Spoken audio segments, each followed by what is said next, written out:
এটা কি বল চাচা? এটা হচ্ছে আশফল। হাতে কেমন? খাইতে আপনি খেয়ে দেখেন এবং রিপোর্ট দেন কেমন। খুব স্বাদ না?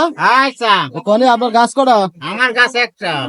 বাড়ি লাগাইছেন? জি, আমি বাড়িতে খান লাগাইছি। তো না শুধু বেচেন? আমি নিজে খাই, আত্মীয় স্বজনের দিই, ও পাড়া প্রতিবেশী বাইসাদেরও দিই, কত করে এবং কি কিছু হিসাবে বাজারে বেচেন? বেচেও পয়সা উপার্জন করি। কি হিসাবে বিক্রি করেন?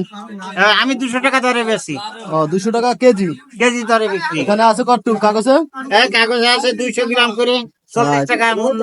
ঠিক আছে, ধন্যবাদ আপনাকে। তো দর্শক, ওই চাচা বলছিল এটা আশফল, তো আমরা দেখাবো এটা স্বাদটা কেমন। এটা হচ্ছে দেশি আশফল, আর একটা আছে হাইব্রিড, এটা আরো বড় হয়। তা এটা স্বাদটা নাকি লিচুর মতো। আমরা খেয়ে আপনাদের জানাবো কেমন স্বাদ। এটা দেশি গাছ, এক পিস গাছই চাচা লাগাইছে, কিছু না।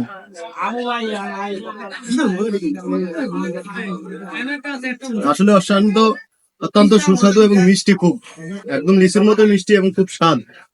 এটা দেশি, তো এই জন্য দেশি আশফলটা অনেকই স্বাদ দেখে চাচা যেমন বলি যে ঠিক তেমনটাই, এর চাইতেও বেশি মিষ্টি। খুবই ভালোই লাগলো আমার কাছে।